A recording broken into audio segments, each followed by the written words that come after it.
چنل فعال کردن لایه سوم DNA سالی کوچولو کریون 2007.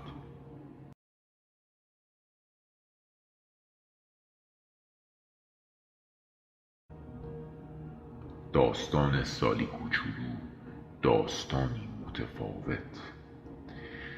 شما این داستان را دوست نخواهید داشت. قبلا هرگز چنین چیزی نگفتم، چون میدانم چه حسی در شما ایجاد خواهد کرد. پس خیلی خلاصه میگویم. سالی کوچولو 3 ساله بود. او توسط مردی با سطح ارتعاش پایین که قراردادی داشت که بسیاری از شما درک نخواهید کرد دزدیده شد. تمام قراردادهای انسان محترم هستند. البته قرارداد او از پیش تعیین شده و حتمی نبود، اما محتمل بود، یعنی می توانست تغییر کند. او شانس تغییر آن را داشت.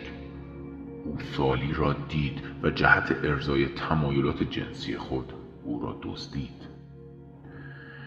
وقتی خبر دزدیده شدن سالی منتشر شد، تمام جامعه از والدین او حمایت کرده و دست به دعا بردند. فرشتگان را خواندند، خدا را فریاد زدند، به کلیسا رفتند. تمام افراد معنوی برای او دعا کردند که سالم و زود نزد خانواده‌اش بازگردد.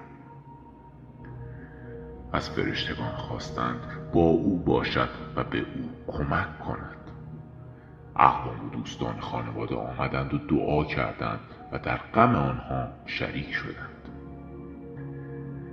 اما سرانجام سالی کوچولو مرده پیدا شد، با وضعیتی که قلب پدر و مادرش را به درد آورد. مردم وقتی خبردار شدند، بعضی از آنها از خدا روگردان شدند. گفتند فایده دعا چیست وقتی مستجاب نمی شود؟ فرشتگان کجا بودند وقتی ما به آنها احتیاج داشتیم؟ خدا کجا بود؟ این چیزیست که میخواهم در موردش حرف بزنم. میدانید اگر استادی در آنجا بود چه میکرد؟ استادی که سطح 3 DNA خود را فعال کرده و خرد، عشق، تحمل و ادراک را داشت چه میکرد؟ او وضعیت را متفاوت از شما میدید. او تاریکی و روشنی را وزن کرده و میسنجید و چیزی در مورد سالی کوچولو میدانست که شما و والدین و دیگران فکرش را نمی کنید. او میدانست بدون توجه به دعا، مداخله فرشتگان و هیچ موجود دیگری کسی نمیتواند در حق انتخاب کامل شخص دیگری کوچکترین تأثیری بگذارد. سالی به صورتی با خود برترش متصل بود که شما نمیبینید. او در آن تاریکترین لحظه هایش خود برترش را صدا زد و گفت کمکم کن، قرار است چه کار کنم؟ آنها در سطحی که حتی تصورش را نمیتوانید بکنید که یک بچه کوچک بتواند انجام دهد، کاری که سالی برایش آمده بود را مرور کردند و پس از آن خود برترش از سالی پرسید میخواهی این تجربه را ادامه دهی؟ میتوانیم در هر لحظه تجربه را متوقف کنیم. تصمیم تو چیست؟ و سالی بین خود برتر و خود پایین ترش که البته شما آن را چیزی مجزا و جدا میبینید تصمیمی گرفت که شما هرگز درک نخواهید کرد. سالی ایستاد و گفت که ادامه میدهد. کاری که برایش آمده ام را انجام میدهم و با همزمانی با مردی که او را گرفته بود آن را انجام دادم. دلیل این اتفاق چه بود؟ سالی چیزی را میدانست که شما نمیدانید. میدانست که آن اتفاق بر صدها و حتی هزاران نفر تأثیر میگذارد. بعضی افراد باید معنوی بودن خود را به ورطه آزمایش گذاشته و بعضی نیز باید دید بهتری نسبت به خدا میافتند. همه به نوعی از این اتفاق تأثیر میپذیرفتند. همه عکس العملی نشان میدادند که شاید تمام اون با آنها میماند. این قربانی شدن یک نفر که اتفاقی وحشتناک به نظر می رسید برای روشنی بخشیدن و دادن بینایی به افراد زیادی طراحی شده بود. پس سالی کوچولو چندان هم کوچک نبود. او در میان انسانها غولی بود که به قلمرو خدا بازگشت. او در جشنی زیبا شرکت کرده بود و منتظر بود در صورت مناسب بودن دوباره به زمین برگردد. اگر لایه سوم دی ان ای خود را مانند اساتید فعال کنید، کل جهان را یکی می‌بینید. تمام وضعیت را می‌بینید و آن را یکی می‌سنجید.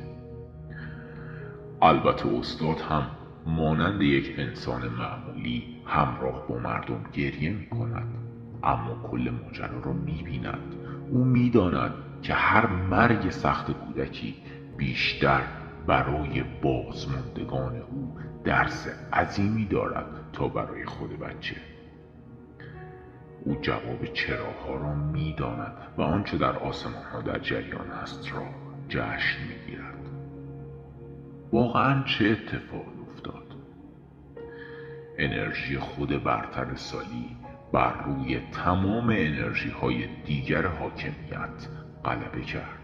بالاتر از دعاها در آن لحظات او شاه واقعیت خودش بود و آنچه که کرد تماما در آن لایه‌ای از دی ان ای حک شده بود که شما هنوز از آن آگاهی ندارید. بسیاری از مردم در اثر آن اتفاق تغییر کردند و بسیاری معنویت خود را کشف کردند. زمین هم تغییر کرد و آن وضعیت به درون انرژی زمین رفت و توازن تاریکی و نور کمی به سمت نور سنگینی کرد. آیا ماجرا را این گونه دیده بودی؟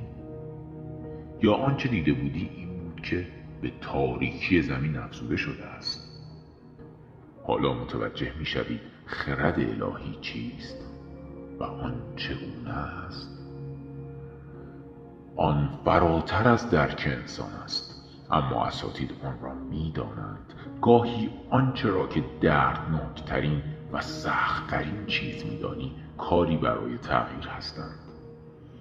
برای بیدار کردن کسانی که از روش دیگری به معنویت درونشان از راههایی که شما راه خدا تصور میکنید پی نمیبرند. حالا اینکه شما این اتفاق را نامناسب میدانید هم درست است و برای ایجاد صلح در زمین باید رفع شود و دیگر این گونه اتفاقات وجود نداشته باشد. و بیایید داستان دیگری برایتان بگویم. بچه‌ای که از ابتدا بیمار بود به پدر و مادری داده شد که 3 ماه پس از متولد شدن فوت کرد. 3 ماه تمام همراه با درد و رنج. فکر می‌کنید چنین اتفاقی با وجود خدا هماهنگی دارد؟ و اگر خدایی وجود داشته باشد این اتفاقات می‌افتد؟ فکر می‌کنید این اتفاقی است که با وجود خدا جور در نمی‌آید؟ خب اگر شما در آن 3 ماه در کنار بچه بودید تمام مدت گریه می‌کردید. چرا؟ چون شما برای عشق ساخته شدید. شما مراقب بچه ها هستید و اگر می توانستید به او کمک می کردید. یک استاد چه می کرد؟ او در کنار بچه می نشست و دستش را با برکت در دست گرفته و فقط می نشست و در هر دقیقه از زندگی بچه فقط با او بود. او تصویر بزرگتر را می دید و فقط آنجا بود. هیچ قضاوتی نمی کرد. آن بچه کوچک با خود برترش قراردادی داشت که بیاید و همان کار را بکند. شما می پرسید چرا؟ مگر ما فرشته نیستیم؟ و من می گویم شما فکر می کنید در آن سوی پرده کور هستید و چیزی نمی بینید و تصادفی و اتفاقی به زمین می آیید. نه، شما قبل از آمدن همه چیز را دقیقاً برنامه ریزی می کنید. شما می گویید اگر اینطور است پس چرا آن بچه های کوچک اصلاً به زمین بیایند؟ خب نگاه کنید، هر روز هزاران اتفاق از این دست می افتد. آیا فکر می کنید اتفاقی است؟ گوش کنید، در سیاره‌ای که در آن نور و تاریکی در موازنه هستند باید چنین متوازن شدنی وجود داشته باشد. چیزی که شما درک نمی کنید این است که آن بچه ها دقیقاً به اندازه شما معنوی بوده و انرژی آنها تاریکی زمین را روشن کرده است. کار آنها ارتعاش زمین را تغییر داده است و تغییر بزرگ این است. گفتیم این راه و روش موازنه کردن انرژی است، روشی که تاکنون بوده است. از این خوشتان نمی آید و می خواهید این روش عوض شود. همه چیز دست خودتان است. می خواهید دیگر مواردی مثل سالی و داستان دوم نداشته باشید. خب شما برای همین اینجا هستید. برای اولین بار در تاریخ است که روح‌های کهن می توانند جمع شده و انرژی قدیم را تغییر داده و پالایش کنند و این کاری است که شما دارید انجام می دهید و این چنین